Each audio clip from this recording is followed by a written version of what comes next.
Guys, welcome back to my channel and my another vlog and welcome to episode 9। तो आप सभी ने देखा कि मेरी मथुरा की जर्नी की ट्रिप पूरी खत्म हो चुकी है एंड मैं वापस घर आ चुकी हूँ। बट इस बार मैंने आपको लास्ट में समरी नहीं दी पूरा कैसे क्या घूमना है। मुझे थोड़े लोग के डीएम्स आए कि मैम आपने दीदी है आपने बताया ही नहीं ऐसा करके। तो मैं सोचा कि चलो इसका एक अलग से व्लॉग ही शूट कर लेते हैं जिसमें मैं आपको सारी डिटेल्स दे देती हूँ, मेरा एक्सपीरियंस एंड कैसे मैं कहाँ क्या घूमी। फर्स्ट ऑफ ऑल हम स्टार्ट करेंगे कि आप मथुरा जा रहे हो तो आपको कैसे जा सकते हो। ऑब्वियसली वो तो बहुत बेसिक से आप ट्रेन से जा सकते हो। मैं वलसाड से गई थी तो मैं ट्रेन से गई थी। आप कोई भी स्टेशन से डायरेक्टली आप मथुरा के लिए ट्रेन ले सकते हो, वो आपका लाइक ट्रेवल जर्नी हो जाएगा। उसके बाद आप मथुरा पहुंच के आपको अगर कहाँ कैसे क्या घूमना है उस हिसाब से मैं आइटिनरी बताती हूँ। तो हम गए थे 3 दिन के लिए, उसमें हम कैसे घूमे। हम मेन गए थे प्रेमानंद जी के दर्शन करने के लिए। जी हाँ, मैं आपको उसका भी पूरा फुल डिटेल में बताऊंगी कैसे क्या करना है, बिकॉज मेन मुझे बहुत ज्यादा लोगों ने पूछा था कैसे क्या दर्शन करना होता है। तो सबसे पहले हम गए एंड हम जिस होटल में रुके थे उसका नीचे डिस्क्रिप्शन में लिंक मेंशन होगा, वो चेकआउट कर सकते हो। या उसके अलावा आप कहीं से भी चेकआउट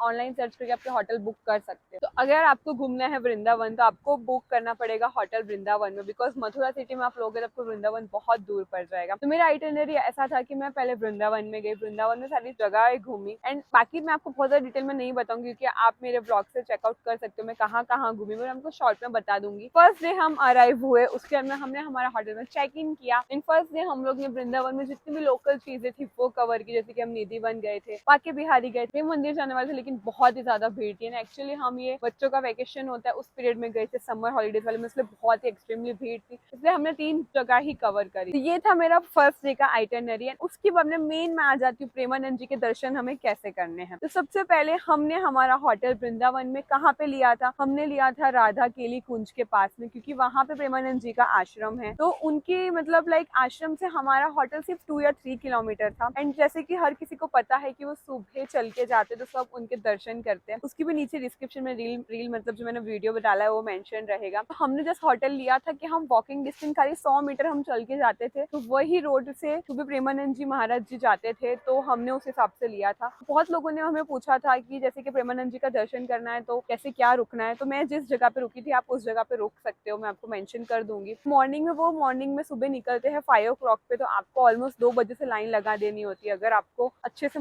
चाहिए दर्शन करना, बिकॉज बहुत ही ज्यादा भीड़ हो जाती है। दूसरा वो कहाँ रहते हैं, वो रहते हैं प्रेम मंदिर के पास में एक बिल्डिंग है, वहाँ पे वो रहते हैं। तो वहां से वो ऑलमोस्ट 3-4 किलोमीटर वॉकिंग करके आते हैं। कहीं भी होटल ले सकते हो उसके आसपास में, राधा केली कुंज के आसपास में जो भी होटल होगा उससे आप आराम से मॉर्निंग में दर्शन कर सकते हो। तो जैसे ही गाइस आप दर्शन कर लोगे सुबह प्रेमानंद जी के, तो वहां से ही लोग राधा केली कुंज जाते हैं चल के। तो वो इसलिए जाते हैं क्योंकि मोस्टली वहां पे टोकन मिलना चालू हो जाता है। लेकिन मैं आपको बता दूं कि मॉर्निंग में जो टोकन मिलता है सुबह 5 बजे वो आपको नहीं मिलेगा, क्योंकि उसकी लाइन रात को 9 बजे से ही लग जाती है। 10, 11, 12 बजे से लोग आ जाते हैं एंड सिर्फ 100 टोकन ही मिलते हैं। अगर आपको टोकन चाहिए तो आपको जैसे कि समझ लो कि आपका सत्संग 1 तारीख का है तो आपको 31st को उसका टोकन निकलेगा एंड वो भी आपको रात को 9-10 बजे से लाइन लगा देनी पड़ेगी अगर आपको चाहिए तो। उसके अलावा होता है एक एकांतिक वार्तालाप जो बहुत लोग ने पूछा अटेंड करना था। इवन हम भी ये दोनों चीजें अटेंड करना चाहते थे, लेकिन हमारे पास दिन कम थे और ऊपर से हमें ये चीज पता नहीं था कि इतना जल्दी लाइन लग जाती, तो हमें कभी भी टोकन मिला ही नहीं। एकांतिक वार्तालाप में ऐसा होता है कि आपको वहां पे एक पर्ची दी जाती है, उसमें आप क्वेश्चन लिख देते हो। अगर आपका क्वेश्चन ऐसा होता है कि प्रेमानंद जी ने कभी आंसर नहीं किया होता है तो वो आपका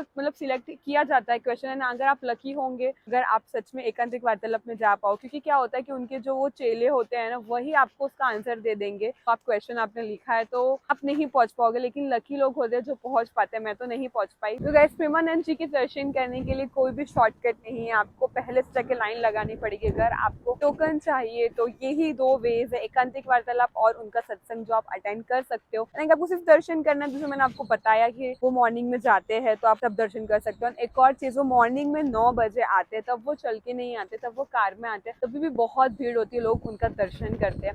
तो मेन हमारी ट्रिप प्रेमानंद जी के लिए थी, इसलिए हमने ज्यादा जगह घूमी नहीं। तो ये प्रेमानंद जी के दर्शन के लिए मेरे को जो डिटेल्स मैं आपको दे सकती थी वो मैं आपको दे चुकी हूँ। इसके अलावा आपको मुझे और कुछ पूछना हो प्रेमानंद जी के बारे में तो आप मुझे पूछ सकते हो। एंड सेकेंड डे हम गए थे घूमने के लिए बरसाना, जो कि है राधा रानी का मायका, राधा जी का। तो ऐसा बोला जाता है कि अगर आप मथुरा गए और अगर आप बरसाना नहीं गए तो आपकी जो ट्रिप है, आपका जो दर्शन किया कृष्ण जी का, वो अधूरा है, क्योंकि राधा रानी के गांव बरसाना तो जाना ही पड़ता है। तो वहां पे हम कीर्ति मंदिर हो गया, फिर उसके बाद में लाडली मंदिर हो हो गया, फिर गोवर्धन पर्वत जहाँ पे कृष्ण जी ने अपनी इस उंगली से उठाया था उस टाइम पे, वहाँ पे हम गए। और भी 3-4 जगह थी वहाँ पे हम गए। तो वो ऑब्वियसली बहुत दूर है, उसमें आपको कुछ 3-4 घंटे लग जाते हैं, मतलब 2-3 घंटे लग जाते हैं। तो ये था मतलब जिसमें मैंने हमारी कार बुक करी थी, बालाजी टूर एंड ट्रेवल्स। तो इसका नंबर नीचे मेंशन रहेगा। एंड इनका लाइक बिहेवियर भी बहुत अच्छा था, एकदम रीजनेबल था। क्योंकि मैंने और भी चीजें मतलब और भी टूर्स एंड ट्रेवल्स देखे थे पर बहुत कॉस्टली थे, बट इनका कार से लेके हर एक चीज एकदम न्यू एंड मतलब सर्विसेज से लेके सब कुछ बहुत अच्छा था, एकदम रीजनेबल था। तो हम जितनी भी जगह घूमे थे हमने ये कार कर ली थी एकदम रीजनेबल रेट में। इन्होंने हमको बरसाना घुमाया, मॉर्निंग में हमको लेके गए, शाम को हमको ड्रॉप किया। ये हमारा सेकंड डे का आइटिनरी था। तो सेकंड डे की हमारे आइटिनरी में मैंने आपको बताया कि हम बरसाना गए थे। तो आप टूर एंड ट्रेवल्स कर लोगे तो आपको ईजी रहेगा, आपको कुछ रिसर्च करने की जरूरत नहीं पड़ेगी। कार वाले भैया ही आपको सारी जगह बता देंगे कहाँ कैसे क्या घूमना है, एंड आपको टिप्स भी दे देंगे। एंड साथ ही साथ में अगर आपको बहुत डिटेल में जानना है कि मैं कहाँ कैसे क्या गई हूँ, तो वो आप मेरे ब्लॉग्स देख लो, तो आपको उससे आइडिया लग जाएगा। एंड उसके बाद में हम सेकंड डे में भी हमने प्रेमानंद जी के रात को दर्शन किए, क्योंकि हमने मेन होटल पास में इसी के लिए लिया कि हम तीनों के तीनों दिन उनके दर्शन कर सके। तो सेकंड दिन में हमने दर्शन किया। फिर हम आते हैं हमारे थर्ड डे पे। थर्ड डे में हमने दर्शन किए वहाँ के लोकल जगह की, जैसे कि वहाँ पे एक 4 धाम यात्रा है जो कि बहुत ही ज्यादा ब्यूटीफुल है, जो कि नया नया बना है। एंड हमने सबसे पहले मॉर्निंग में प्रेम मंदिर के दर्शन किए। प्रेम मंदिर में रात के टाइम पे बहुत ज्यादा भीड़ रहती है, क्योंकि उसमें वो गोवर्धन वाला शो चलता है, कुछ 10 मिनट का लेजर शो टाइप, तो बहुत ज्यादा भीड़ रहती है। मॉर्निंग में सबसे पहले हमने प्रेम मंदिर के दर्शन किए। उसके बाद में हम गए 4 धाम यात्रा दर्शन करने के लिए। उसमें आपको ऑलमोस्ट 3-4 घंटा लग जाएगा दर्शन करने के लिए, क्योंकि इतना ज्यादा बड़ा है, बहुत ही ज्यादा ब्यूटीफुल है। वो आता है मथुरा में, तो आपको थोड़ा सा बाहर जाना पड़ेगा। उसके अलावा हमने जैसे कि लोकल घूमने के लिए हमने ई रिक्शाज लिए। ई रिक्शा आपको आराम से एकदम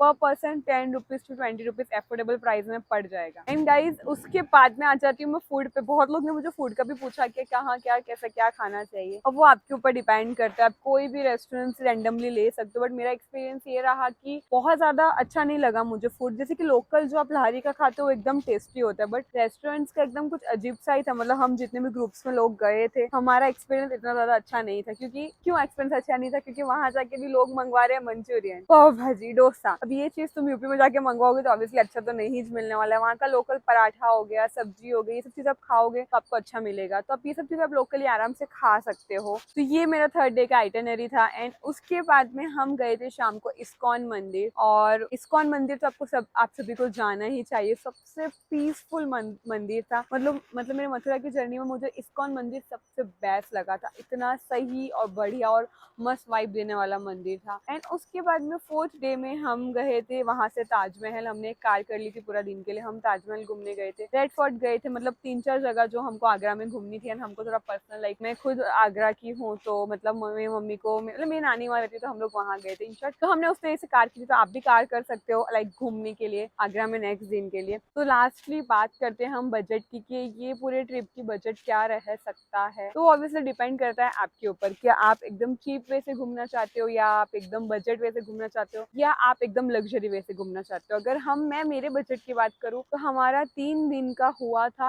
8,000 रुपीज, जिसमें 3,000 तो हमारा ट्रेवलिंग का चला गया था, क्योंकि थर्ड एसी में रिजर्वेशन था। तो 1,500 to 3,000 हमारा उसमें गया। अगर आप सेकंड एसी लोगे तो ऑब्वियसली और महंगा हो जाएगा, थोड़ा 1,000 रुपीज बढ़ जाएगा। अगर आप स्लीपर लेते हो तो आपको 1,500 में ही दोनों साइड हो जाएगा। एंड हमारा टोटल 5,000 हुआ वहाँ पे 3 दिन के लिए, 3.5 दिन के लिए पूरा रहना, खाना, घूमना, ट्रैवलिंग, तो ये सारी चीजें हमारी 5,000 में हुई पर पर्सन। तो वो मेरे को एकदम एफोर्डेबल ही लगा, बिकॉज इतना तो भाई ऑब्वियसली होता ही है गाइज। एंड उसमें हमने ये 5,000 में हमने हर जगह पे वीआईपी दर्शन किया, क्योंकि समर वाले में गए थे तो इतनी ज्यादा भीड़ थी। तो मोस्टली आप जैसे कि कहीं भी घूमने जाओगे ना, आपको लोग पीछे पड़ ही जाएंगे कि हम दर्शन जल्दी करवा देंगे, जल्दी करवा देंगे, जल्दी करवा देंगे। जब हम ग्रुप में जाते हैं तो ग्रुप के हिसाब से लाइक घूमना पड़ता है। तो मतलब ठीक है, वीआईपी वाला भी सही है। तो इसलिए जो 5,000 है ये हमारा वीआईपी से लेके सब कुछ इसके अंदर इंक्लूड हो चुका है। तो गाइज ऑलमोस्ट मुझे जितनी बेसिक नीड्स नेसेसरी मतलब इन्फॉर्मेशन लगी वो मैं आपको बता चुकी हूँ, प्रेमानंद जी का, फिर घूमने का, कैसे क्या घूमना है, एवरीथिंग। तो इसके अलावा तो मुझे ऐसा कुछ लगता नहीं है कि मुझे आपको बताना चाहिए। लेकिन अगर आपको और भी कुछ इन्फॉर्मेशन जाननी है तो आप मेरे